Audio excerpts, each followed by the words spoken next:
नमस्कार, आकाशवाणी देहरादून से प्रस्तुत हैं प्रादेशिक समाचार। पहले मुख्य समाचार। प्रधानमंत्री नरेंद्र मोदी ने 1 अक्टूबर को देशवासियों से श्रमदान में भाग लेने का आह्वान किया। सरकार ने लोक निर्माण विभाग को 30 नवंबर तक प्रदेश में सड़कों को गड्ढा मुक्त करने के निर्देश दिए। प्रदेश में जैविक खेती को बढ़ावा देने के लिए भारत सरकार के सहयोग से राज्य के 11 जिलों में राष्ट्रीय प्राकृतिक कृषि मिशन शुरू किया जा रहा है। और चंपावत जिले के कृषि विज्ञान केंद्र में मशरूम के बीज की प्रयोगशाला स्थापित की जाएगी। समाचारों के साथ मैं व्याख्या चंदोला। अब समाचार विस्तार से। प्रधानमंत्री नरेंद्र मोदी ने मन की बात कार्यक्रम के 105वें एपिसोड में राष्ट्र को संबोधित करते हुए कहा कि 2 अक्टूबर को गांधी जयंती के अवसर पर देश भर में स्वच्छता संबंधी अनेक कार्यक्रमों की योजना बनाई गई है। साथ ही उन्होंने 1 अक्टूबर को सुबह 10 बजे सभी लोगों से सामूहिक रूप से स्वच्छता के लिए 1 घंटे के श्रमदान की अपील की। मैं मन की बात के माध्यम से सभी देशवासियों से एक आग्रह भी करना चाहता हूं। 1 अक्टूबर यानी रविवार को सुबह 10 बजे स्वच्छता पर एक बड़ा आयोजन होने जा रहा है। आप भी अपना वक्त निकालकर स्वच्छता से जुड़े इस अभियान में अपना हाथ बटाएं। आप अपनी गली, आस पड़ोस, पार्क, नदी, सरोवर या फिर किसी दूसरे सार्वजनिक स्थल पर इस स्वच्छता अभियान से जुड़ सकते हैं। स्वच्छता की ये कार्यांजलि ही गांधी जी को सच्ची श्रद्धांजलि होगी। सरकार ने लोक निर्माण विभाग को 30 नवंबर तक प्रदेश में सड़कों को गड्ढा मुक्त करने के निर्देश दिए हैं। अपर मुख्य सचिव राधा रतूड़ी ने शहरी विकास विभाग को शहरी क्षेत्रों में प्लास्टिक और कूड़ा निस्तारण के लिए जल्द एक मजबूत व्यवस्था तैयार करने को कहा। अपर मुख्य सचिव ने आज देहरादून में मुख्यमंत्री घोषणाओं की प्रगति की समीक्षा के दौरान ये निर्देश दिए। इसके साथ ही श्रीमती रतूड़ी ने संबंधित अधिकारियों को मुख्यमंत्री की घोषणाओं को तेजी से पूरा करने के लिए शासन स्तर से धरातल तक समय सीमा निर्धारित करने की बात कही। बैठक में अधिकारियों ने विभिन्न विधानसभा क्षेत्रों में मुख्यमंत्री की अध्यक्षता में हुई बैठकों में लिए गए निर्णयों पर कार्य प्रगति की जानकारी दी। अपर मुख्य सचिव ने अधिकारियों को निर्देश दिए कि मुख्यमंत्री द्वारा जनहित में लिए गए निर्णयों पर अनावश्यक देरी न हो। मुख्यमंत्री पुष्कर सिंह धामी के नेतृत्व में प्रदेश सरकार का एक प्रतिनिधि मंडल आज से 28 सितंबर तक ब्रिटेन दौरे पर है। राज्य सरकार का ये प्रतिनिधि मंडल लंदन और बर्मिंघम में बड़े बिजनेस हाउसेस से बैठक कर उन्हें आगामी दिसंबर में होने वाले वैश्विक निवेशक सम्मेलन के लिए आमंत्रित करेगा। मुख्यमंत्री ने सोशल मीडिया एक्स पर एक ट्वीट कर लिखा कि उत्तराखंड निवेश के क्षेत्र में तेजी से उभरता हुआ प्रदेश है। उन्होंने कहा कि राज्य में निवेश से रोजगार के और अधिक अवसर उपलब्ध होने के साथ ही उत्तराखंड के विकास को नई गति मिलेगी। कृषि मंत्री गणेश जोशी ने कहा है कि पंडित दीनदयाल उपाध्याय की विचारधारा के अनुरूप किसानों की आय दोगुनी करने की दिशा में राज्य और केंद्र सरकार काम कर रही है। श्री जोशी ने आज देहरादून में उनकी जयंती पर श्रद्धांजलि देते हुए ये बात कही। इस अवसर पर श्री जोशी ने कहा कि पंडित दीनदयाल उपाध्याय महान विचारक और चिंतक थे। पौड़ी जिले में मध्य हिमालय के पारंपरिक यात्रा पथ ऋषिकेश से देवप्रयाग के संबंध में जानकारी जुटाने के लिए श्रीनगर में आज 1 दिवसीय संगोष्ठी आयोजित की गई। संगोष्ठी में जिलाधिकारी डॉक्टर आशीष चौहान ने कहा कि इस यात्रा पथ को अर्थव्यवस्था से जोड़ने के बाद ये मार्ग विश्व पटल पर उभर कर सामने आएगा। संगोष्ठी में वक्ताओं ने पैदल यात्रा पथ की संस्कृति, आर्थिकी और नदी की पारंपरिक संस्कृति को आज के संदर्भ में समझने और उसे बेहतर किए जाने की आवश्यकता पर जोर दिया। प्रधानमंत्री नरेंद्र मोदी के जन्मदिन के अवसर पर प्रदेश भर में 17 सितंबर से 2 अक्टूबर तक सेवा पखवाड़ा मनाया जा रहा है। पखवाड़े के तहत राज्य के विभिन्न हिस्सों में स्वास्थ्य, स्वच्छता और अन्य कार्यक्रम आयोजित किए जा रहे हैं। इसी क्रम में ऋषिकेश विधानसभा क्षेत्र में आज रक्तदान शिविर आयोजित किया गया।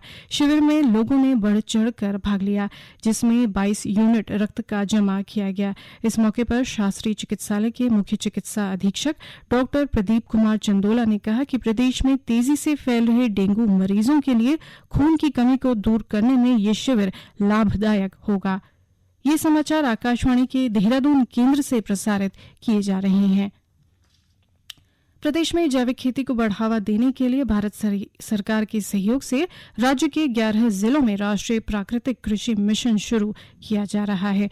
मिशन के लिए भारत सरकार ने 7,96,42,000 रुपए की स्वीकृति दी है। इसी क्रम में आज हरिद्वार जिले में प्रथम जैविक आउटलेट का उद्घाटन किया गया। आउटलेट का शुभारंभ करते हुए कृषि मंत्री गणेश जोशी ने कहा कि प्रदेश में परंपरागत तरीके से कई प्रकार की फसलों की खेती की जा रही है। उन्होंने कहा कि परंपरागत कृषि विकास योजना, नमामि गंगे और राष्ट्रीय कृषि विकास योजना के तहत राज्य में कुल 2,30,000 हेक्टेयर क्षेत्रफल भूमि में 4,43,000 किसान काम कर रहे हैं। श्री जोशी ने कहा कि जैविक खेती से उत्पादित जैविक उत्पादों के विपणन और कृषकों को उपज का प्रीमियम मूल्य दिलाने के लिए आउटलेट स्थापित किए जा रहे हैं। उन्होंने कहा कि आउटलेट के शुरू होने से किसानों के उत्पादों को बाजार उपलब्ध करवाने के साथ ही रोजगार के अवसर भी सृजित होंगे। उन्होंने कहा कि इस आउटलेट के जरिए प्रदेश के उत्पादों को देश दुनिया में पहचान मिलेगी।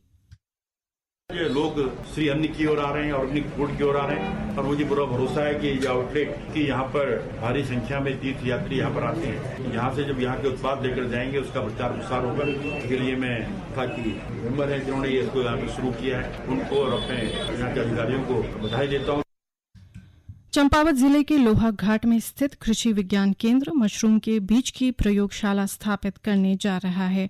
जिला उद्यान अधिकारी TN पांडे ने बताया कि दिसंबर माह तक ये प्रयोगशाला बनकर तैयार हो जाएगी। उन्होंने कहा कि प्रयोगशाला के बन जाने से स्थानीय किसानों को मशरूम के बीज के लिए बाहर नहीं जाना पड़ेगा। उन्होंने कहा कि इससे किसानों के समय में बचत होने के साथ ही उनकी आय में भी वृद्धि होगी। गौरतलब है कि सरकार ने जिला योजना के तहत मशरूम बीज प्रयोगशाला के निर्माण के लिए धनराशि जारी कर दी है। हरिद्वार सांसद डॉक्टर रमेश पोखरियाल निशंक ने कहा है कि महिला आरक्षण विधेयक का पारित होना नए भारत के निर्माण की एक आधारशिला रखेगा। उन्होंने कहा कि प्रधानमंत्री नरेंद्र मोदी महिलाओं के प्रति अपना सम्मान हमेशा जाहिर करते रहे हैं और इसी कड़ी में ये बिल पेश कर उन्होंने मातृशक्ति के प्रति अपने सम्मान की प्रतिबद्धता दोहराई है। उन्होंने कहा कि इस बिल का लाभ देश की आधी आबादी को मिलेगा। उन्होंने कहा कि पुराने संसद भवन को अपेक्षित नहीं रखा जाएगा और राष्ट्रीय स्मारक के रूप में संरक्षित किया जाएगा। प्रदेश भर में 15 सितंबर से 2 अक्टूबर तक स्वच्छता ही सेवा पखवाड़ा आयोजित किया जा रहा है। इसी कड़ी में विश्व नदी दिवस पर प्रदेश में स्वच्छ नदियां बेहतर कल विषय पर नदी घाटों, तटों के साथ ही अमृत सरोवर और अन्य जल स्रोतों पर स्वच्छता अभियान चलाया गया। साथ ही लोगों को स्वच्छता की शपथ भी दिलाई गई। वहीं देहरादून और बागेश्वर जिले में साइकिल रैली निकालकर लोगों को स्वच्छता का संदेश दिया गया। उधर उत्तरकाशी जिले में जिला गंगा समिति और नगर पालिका ने भागीरथी के किनारे स्वच्छता अभियान चलाया। हरिद्वार जिले में स्थित औरंगाबाद में स्वच्छता ही सेवा पखवाड़ा आयोजित कर लोगों को स्वच्छता की शपथ दिलाई गई और पर्यावरण मित्रों को पुरस्कार देकर सम्मानित किया गया। हिंदू और मुस्लिम समाज में भाईचारा बढ़ाने के लिए अब कलियर शरीफ में पाकिस्तानी तीर्थ यात्रियों ज़ायरीनों को गंगाजल और श्रीमद् भगवद गीता भेंट की जाएगी। ये जानकारी वक्फ बोर्ड के अध्यक्ष शादाब शम्स ने देहरादून में दी। पत्रकारों से बातचीत में शादाब शम्स ने बताया कि उनका उद्देश्य दोनों पंथों के बीच मैत्री बढ़ाना है। टनकपुर चंपावत राष्ट्रीय राजमार्ग पर गुलदार के हमले में आज 2 लोग घायल हो गए। घायलों का उपचार नजदीकी अस्पताल में चल रहा है। जिलाधिकारी नवनीत पांडे ने बताया कि गुलदार को पकड़ने के लिए वन विभाग को निर्देश दिए गए हैं। उन्होंने कहा कि क्षेत्र में रात्रि गश्त बढ़ाने के साथ ही 2 पिंजरे लगाए गए हैं और गुलदार की गतिविधियों पर ट्रैकिंग कैमरे से भी नजर रखी जा रही है।